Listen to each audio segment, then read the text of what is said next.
Like go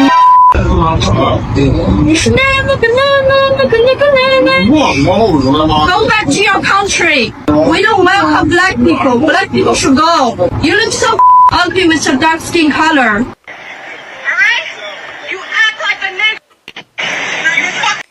Hi lovelies, welcome back to my channel. If you're new here, my name is Belinda Burrs or Belly Stranad. Don't forget to please subscribe to this channel, turn on notifications so that anytime I upload videos, you will be the first person to be notified. To my returning subscribers, to those people that share my videos, leave commentaries, and educate each and every one of us, you guys are the real MVP. So lovelies, I'm gonna be your today's host, and I have so many stitches to put up here, and we're gonna come out to talk about it.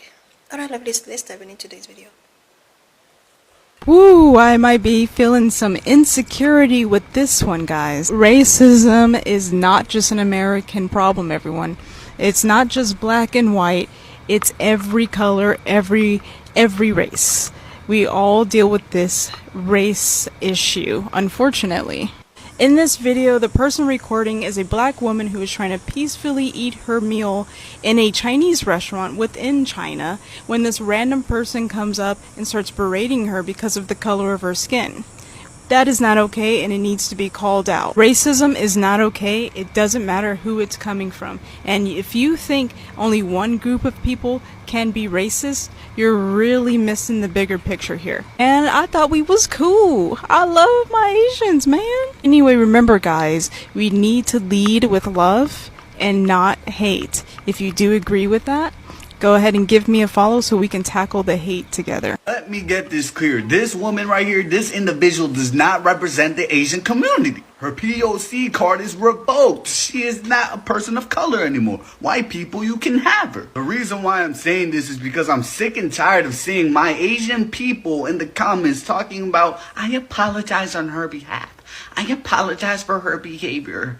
Oh my God, I am so ashamed of being Asian. Shut the fuck up. You shouldn't apologize for someone else, bro. Real shit. Like, she is not even part of our community, so don't even. Why would we let this woman represent our community when she's making us look bad? No, she is not Asian. Period. Another thing I want to say is that two wrongs do not make a right. Just because you've seen this one Asian, I put the quotation marks around the Asian because she's not Asian in my book. Just because you've seen this one Asian lady be racist does not mean you should be racist to all Asian people. This one Asian lady should not represent the Asian community as a whole. That's ridiculous. Do not respond in racism towards Asian people as a whole, bro. You're coming for me who's not racist. You're coming for everybody who's not racist. Every Asian that's not racist. It doesn't make any sense. Like, if you see the comments of this video, you see everybody moving like New York drill rappers if they were racist. They're talking about every Asian shot, every Asian dead, smoking on all Asians. I'm on BT with every Asian. Stop Asian hate, more like go Asian hate. Fuck all the Asians. Like, relax, please. She is not Asian. She does not represent our community. Please. Another point I want to make is that Asian people and black people should not go against each other. We are both minorities in America. If anything, we should reunite and fight against the system, the unfair system. Tension between the Asian community and the black community has been here for a very long time. You can clearly see this in the 1992 LA riots. But this is what the media wanted. This is what the government wanted. They want minorities to go against each other. So we should change that and join forces. Like, what are we doing? Imagine how powerful we will be. Like, look at Jackie Chan and Chris Tucker. We should be like these. We should be like them. Like, look at Blasian people, bro. A lot of them love saying I'm Blasian every 5 seconds. They love saying I am Blasian every sentence that they make. But you know why they do that? It's because they're very proud of being both black and Asian. They united. That's a terrible fucking point. That's a bad example. But I think you get what I mean. So the moral of the story is that we should stop racism. Stop. And as minorities in America, we should all unite.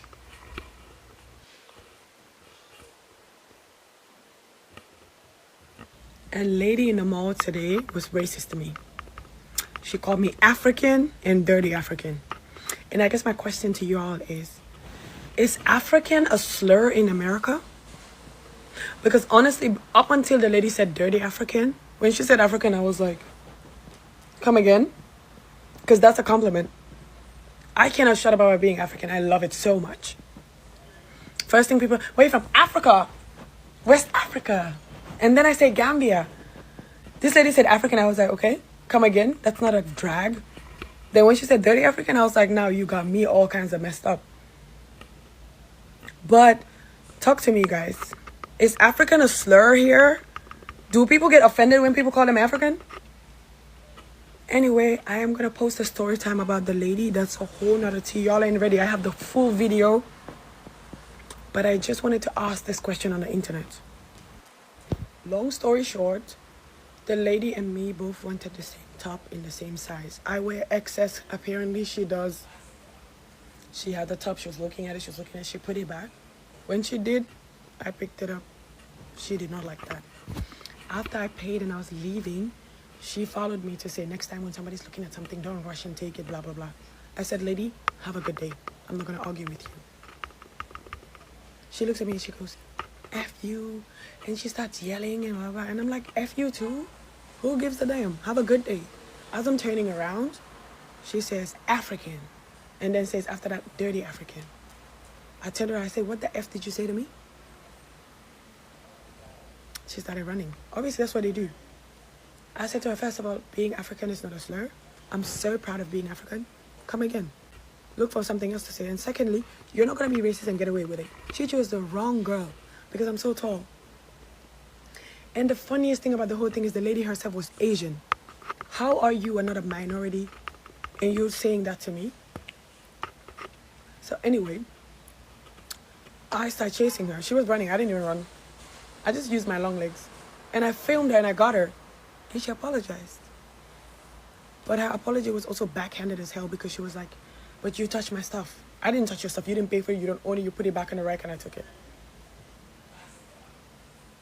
Can we be serious, guys? In 2025, we're going to be throwing racist things to people because we're not happy with clothes. Clothes? Girl, I scared the shit out of her. I woke up out of my sleep because this needed to be said. Asians want to be black adjacent with white privilege. And just that thought alone, which is a very true thought, is kind of sickening because, again, I'll never stop speaking on it. They emulate black culture, black aesthetics, everything so heavily in the means of joking or because it's wacky. You know, white people try to say that all the time back in the day. Oh, black people do this wacky, funky stuff. And then hoopla, hoopla, they try to switch it to something else. They try to give it a different name. But it's sad because, again, Asian people know what it's like to experience racism, especially from white people, and to be oppressed by white people. However, they get that bit of what they feel is an amenity and they turn it towards black people. They want to be black adjacent with white privilege. And that's just the dumbest thing I've ever seen. The Asian community is literally so anti-black, and it literally fucking pisses me off. Like, we are literally so uneducated, uninformed, just misinformed, everything about the black community, and it pisses me off. And, like, it just boggles my mind how a lot of Asians see black people as beneath them.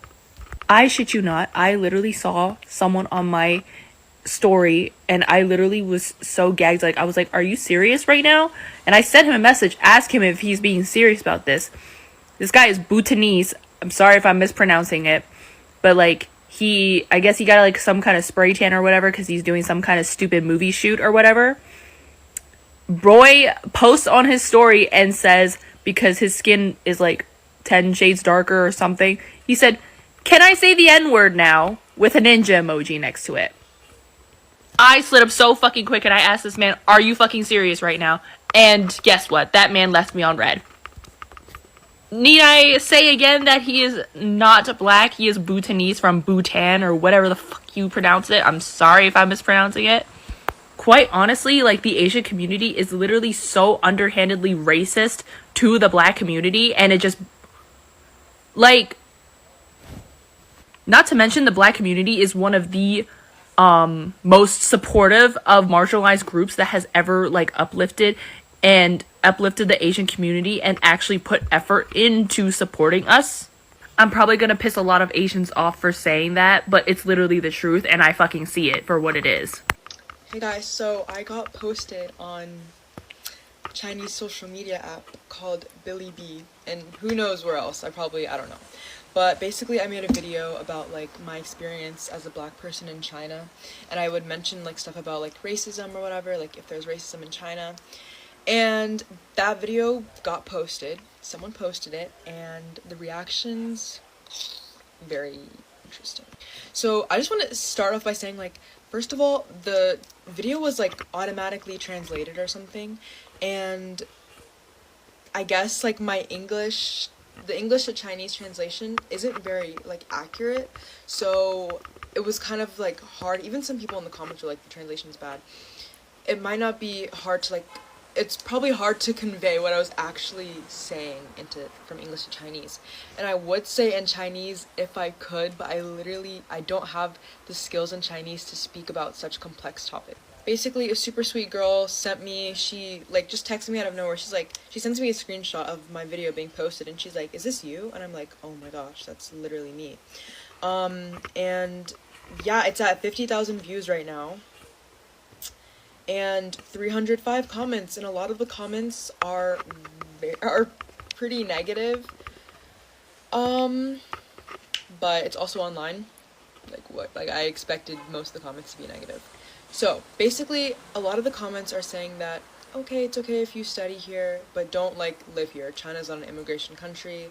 People are saying that China and the West are completely different. So like the way that black people or foreigners will be viewed will be very different given like the historical context and things like that, which I understand. And another problem that I saw, like in my original video, I was like hashtag black privilege, hashtag foreigner privilege. That was obviously like, I was being sarcastic, I was joking, but people, I guess the translation, I don't know, like people think I'm being serious about me believing that I have privilege in China, which I don't actually believe. So that's another thing that got me into some heat. A lot of people are saying like China's xenophobic.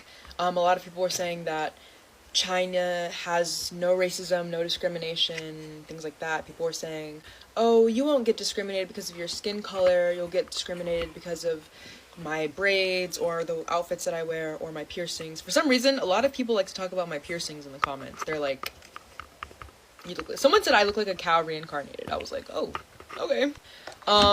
Someone even commented about my gestures, like my hand movements, but that I can't control it, I'm sorry. There were some racist comments, there are some comments supporting what I was saying, like, yep, what she's saying is true. There's some comments, I don't know, it's just like a range of things, okay? I'm just like, oh my gosh. And honestly, I've been reading through these comments for too long, and I really should not be reading through this because it's making me a little bit upset, especially because I can't even comment. Like, I can't even comment on Bilibili because it won't freaking let me comment, so I can't even reply to people. But whatever. And other people were pointing out the fact that I'm Jewish, and they're like, how is she Jewish? Stuff about Jewishness, whatever. Some people were saying that they're commenting racist stuff about like black people in China, and just saying like, you know, stuff about crime and the way we look, smell, things like that. And there are a lot of comments. Some people were calling me pretty, thank you. But other people were like, she doesn't look black. She doesn't look like the typical black person. She looks mixed race. They were comparing me to like celebrities, and they're like, she looks like she could be a Chinese ethnic minority. Someone said that I talk white, but I look like a black Asian. Like, okay. A lot of people are agreeing with the fact that there's some like, you know, Chinese netizens online that will just comment a bunch of racist stuff, which I can see in the comment section of this video. But yeah, it just really has a lot to say about the differences in translation, being lost in translation, because not everything that I was saying was translated properly, so people are gonna take it what I said and like run with it. And another thing is just some of the views of Chinese people, like the top comment was like, yeah, what she's saying is objective, but like China is not a nation where they have like lots of foreigners. China's not, you know, like a country like America. The history is very different, and it's also very hard for foreigners to like actually live in China. So some people are saying like, oh, she should leave, or study and then leave, which it is hard. Like if you don't have a visa, like a work visa or a school visa or a tourist visa, it's hard to like be in China and like live in China, and they're like, you can't really make China your home, but like you can study here and work here. But that's like the most common thing that I've been seeing is just about like, you know, there's not much discrimination, but it's mainly either xenophobia or just the notion of China being for Chinese people. Despite a lot of these comments, a lot of them are very negative. I am bro, I still love China. Like, I don't know what to say. Like, this is online. Of course, people online have. Let's talk about something that has been sitting at the intersection of culture, privilege, and imitation for far too long. The desire among some Asian communities to exist close enough to black culture to benefit from its coolness, yet close enough to whiteness to be shielded by its power, is a strange duality, one that reveals how race operates like a currency in America and beyond. See, proximity to blackness often means access to rhythm, creativity, individuality, and rebellion. But proximity to weirdness means safety, acceptance, and opportunity. And for a lot of people who exist in that between space, particularly many Asians in Western countries, there is a temptation to play both sides. To wear the fashion, copy the slang, enjoy the energy of blackness, and yet, when the moment of social accountability comes, to retreat behind the shield of non-blackness. That is not a new pattern. This has been happening since the 1970s when hip-hop began breaking cultural boundaries. Early Asian breakdancers, DJs, and stylish contributed genuinely. But in later years, as K-pop globalized and social media made trends viral, we started seeing imitation without recognition, borrowing without credit, and eventually, participation without solidarity. Black culture has become a global commodity, but being black has not. You can wear cornrows, rap in AAVE, dress in streetwear, and dance like you grew up in Atlanta or the Bronx. But if you can remove that identity when police pull you over, or when job interviews happen, or when social tension rises, then you are not sharing the struggle, you are consuming it. Now, the core issue here isn't just aesthetic theft, it's how imitation often pairs with anti-black sentiment. Because while some Asian individuals love black style, black hormone, and black music, they still hold the same anti-black biases that white supremacy implanted in nearly every corner of the world. Many immigrants arrive in America already influenced by colonial education system that painted Africa and blackness as primitive or inferior. They come into the country with a sense of superiority built by Western propaganda, the same propaganda that oppressed them too. It's irony, the oppressed learned from the oppressor how to look down on another group. That is how racism multiplies, not because people are inherently hateful, but because colonial systems design racial heritage that pits non-white groups against each other. And in that heritage, whiteness remains the North Star, the image everyone subconsciously tries to align with. So when you see certain Asian creators mocking African futures, copying black mannerism for clowns, or using ghetto aesthetics as costume, understand that it's not just ignorance, it's a survival tactics built into racial capitalism. To be black adjacent means to profit from blackness without paying the price of being black. It's cultural parallelism disguised as participation. And what is more disturbing is the refusal to acknowledge it. When called out, many respond with deflation. We experience racism too, and that is true. Asians do experience racism, but often severe and violent. But anti-Asian racism doesn't neglect anti-black complicity. You can suffer from one system while still benefiting from another. You can be oppressed and oppressive at the same time. That is the nuisance people hate to confront. It's easier to say we are all minorities than to face the reality that not all minorities are treated or positioned equally. In America, anti-blackness is the root of the racial heritage, and every other group's acceptance is measured by their distance from blackness. This is why, historically, some Asian communities gain faster access to social mobility, not because they were favored, but because they were strategically placed on the model minority. It's a psychological weapon used to say, look, they made it. Why can't you? It's the perfect distraction from systemic racism because it blames black failure on black people while rewarding other groups for staying silent about injustice. So when certain Asians align themselves with whiteness, consciously or not, it's not simply about racism. It's about survival within a system that demands loyalty to white supremacy in exchange for temporal comfort. But make no mistake, that comfort is conditional. The moment the political winds change, that proximity disappears. Now, this isn't a generalization about all Asian. There are countless Asian individuals and communities who stand shoulder to shoulder with black movements, who speak up against anti-blackness even within their own families, who understand that solidarity isn't aesthetics, it's sacrifice. But we can't ignore that a large portion still benefit from the silence. The TikTok filters, the slang, the hairstyles, the poses, the hormone, they all circulate online detached from the roots.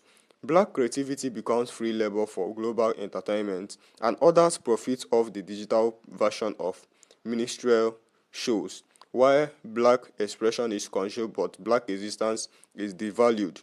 And yet, when an African or African American person speaks up about this hypocrisy, they are labeled as angry, divisive, or jealous.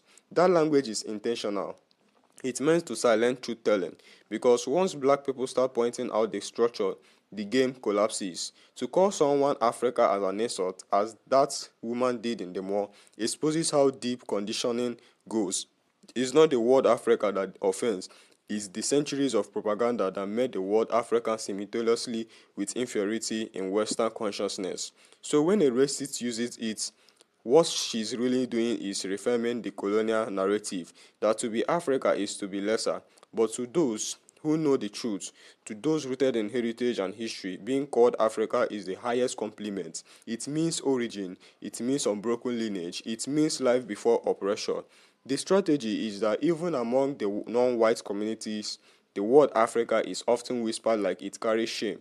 That is the colonial virus spreading, turning victims into enforcers of white supremacy. So when we say that some Asians want to be black adjacent with white privilege, we are naming a behavior pattern. It's not about hating Asian people, it's about demanding accountability from another who benefits from black culture that refuses to respect black people.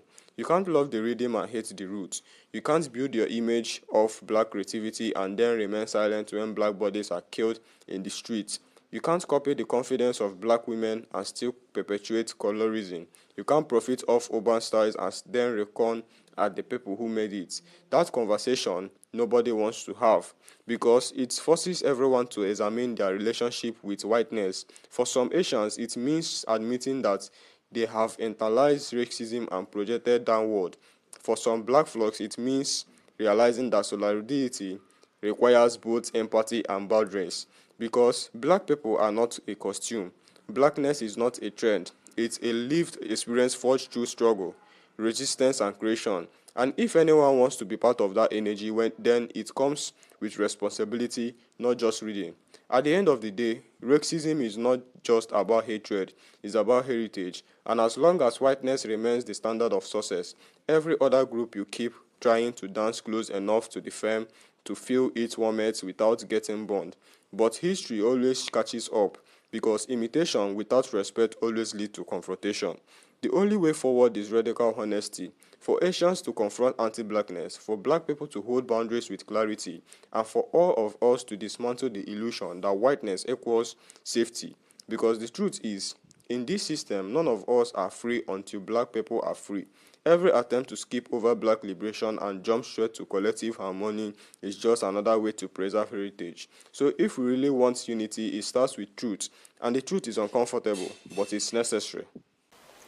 And if you watched up to this extent, don't forget to please leave me your own thought in the comment section of what you think of this video.